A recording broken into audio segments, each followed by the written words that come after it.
नमस्कार. आपले अण्णा या यूट्यूब चॅनलवर आपण सर्वांचं स्वागत. काल आपण मुंबईतील 2 मतदारसंघाची माहिती लोकसभा निवडणुकीच्या निकालानंतरची जाणून घेतली. आज आपण मुंबईतील उर्वरित मतदारसंघाकडे येतो, त्याच्यावर दृष्टिक्षेप टाकू. मुंबईतील पुढचा मतदारसंघ मुंबई उत्तर पूर्व. हा मतदारसंघ ठाण्याला चिटकून मुलुंडपासून सुरू होतो ते पार कुर्ल्याच्या अलीकडेपर्यंत कुर्ल्यापर्यंत आहे त्याचं क्षेत्र. आणि या मतदारसंघात गेल्यावेळी भाजपचा उमेदवार विजयी झाला होता. किरीट सोमय्या यांनीही या मतदारसंघाचं प्रतिनिधित्व केलेलं होतं. भाजपनं यावेळी येथील गेल्यावेळीचे खासदार त्यांना उमेदवारी दिली नाही, त्यांचं तिकीट कापून इथे त्यांनी नवीन उमेदवार दिला आणि तो उमेदवार होता संजय कोटेचा. या उमेदवाराच्या प्रचारात भाजपचे सर्वेसर्वा देशाचे पंतप्रधान नरेंद्र मोदी यांनी घाटकोपर ते पुढं याच्यापर्यंत रोड शो केला. या रोड शोलाही प्रचंड असा प्रतिसाद मिळाला होता. पण महाविकास आघाडीने शिवसेना उद्धव बाळासाहेब ठाकरे पक्षाचे संजय दिना पाटील यांना उमेदवारी दिलेली होती. इथं मराठी भाषिक विरुद्ध गुजराती असाही या मतदारसंघात एक वेगळा असा रंग होता. आणि या मतदारसंघात एकदा खासदार म्हणून निवडून आलेले संजय दिना पाटील हे विजयी झाले. यावेळी संजय दिना पाटील यांना 4,50,937 मतं मिळाली. तर भाजपचे महायुतीकडून निवडणूक लढवत असलेल्या संजय कोटेचांना 4,21,076 मतं मिळाली. आणि संजय दिना पाटील अगदी निसटत्या फरकानं म्हणजे 29,861 मतांनी या मतदारसंघातून विजयी झाले. या मतदारसंघात अनेक तक्रारीही झाल्या. अगदी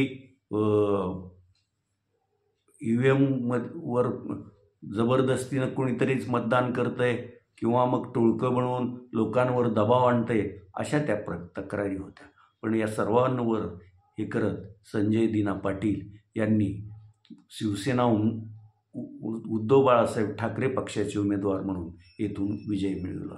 यानंतरचा मतदारसंघ म्हणजे मुंबई दक्षिण. मुंबई दक्षिण हा उच्चभ्रू वस्तीचा लोकसभा मतदारसंघ आहे.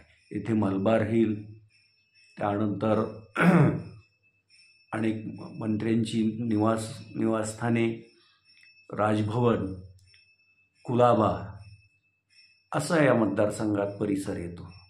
त्याचबरोबर भायखळा, भेंडी बाजार अशाही परिसराचा या मतदारसंघात समावेश आहे. येथून शिवसेना उद्धव बाळासाहेब ठाकरे पक्षाचे अरविंद सावंत हे 2019च्या निवडणुकीत विजयी झालेले होते. त्यामुळं महाविकास आघाडी या मतदारसंघातून त्यांनाच उमेदवारी देणार हे निश्चित होतं. जागा ही शिवसेना उद्धव बाळासाहेब ठाकरे पक्षासाठीच सोडण्यात आली आणि पक्षाने अरविंद सावंत यांनाच पुन्हा उमेदवारी दिली. या मतदारसंघातून भाजपचे दिग्गज नेते हा मतदारसंघ महायुतीतून आपल्या पक्षाला सुटावा आणि येथून आपणच उमेदवार असू असं हे करत विधानसभेचे अध्यक्ष राहुल नार्वेकर, त्यानंतर राज्याचे मंत्री असलेले मंगल प्रसाद लोढा यांनी अगदी तयारीही सुरू केली होती. मात्र चर्चांती हा मतदारसंघ महायुतीत शिवसेना एकनाथ शिंदे पक्षाला सुटला. या पक्षाने इथून आमदार असलेल्या आणि फुटीच्या वेळी एकनाथ शिंदेबरोबर पहिल्या याला गेलेल्या यामिनी जाधव यांना उमेदवारी दिली.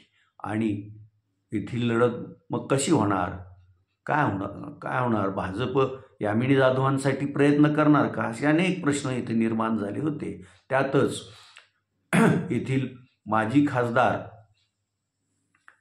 मिलिंद देवरा यांनी 2-3 महिन्यापूर्वीच काँग्रेस पक्षाचा त्याग करत शिवसेना एकनाथ शिंदे पक्षात प्रवेश केला होता. त्यामुळं येथे शिवसेना एकनाथ शिंदे आणि भाजप यांची एकत्रित ताकद अरविंद सावंतापुढं अडचण निर्माण करेल असं अनेकांचं मत होतं. पण हे सगळं चुकीचं ठरलं.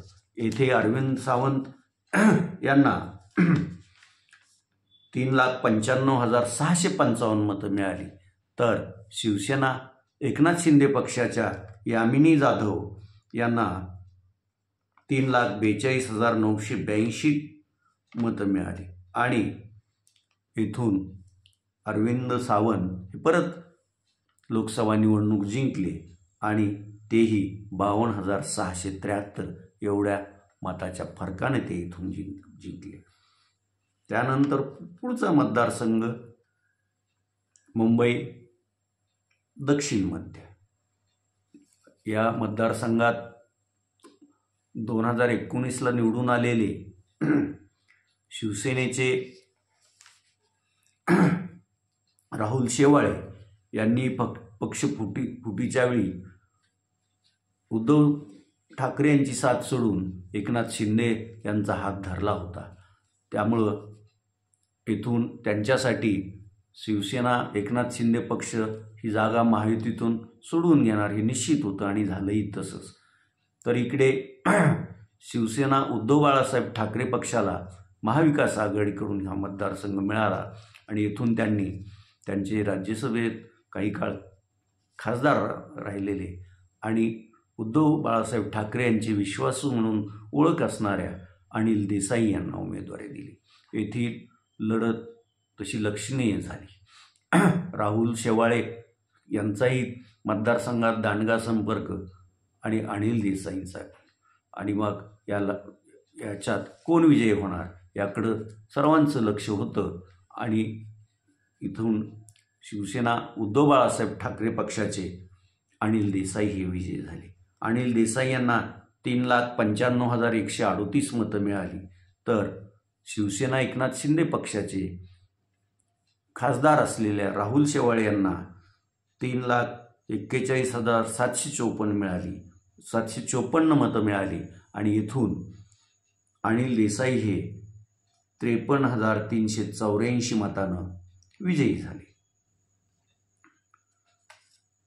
मुंबईच्या 5 मतदारसंघाचं पण कालच्या आणि आजच्या याच्यात चर्चा केली आणि सर्वात आजही चर्चेत असलेला मतदारसंघ राहिला आणि तो आहे मुंबई उत्तर पश्चिम. त्याच्यावर आपण पुढच्या व्हिडिओत चर्चा करूयात. येथील उमेदवार आणि हे सर्व याच्याबाबत करूया उद्या किंवा पुढचा जो व्हिडिओ आपण महाराष्ट्रातील लोकसभा निकालाच्या संदर्भात करू त्यात त्याची चर्चा करूया. तुर्तास आज एवढंच. धन्यवाद.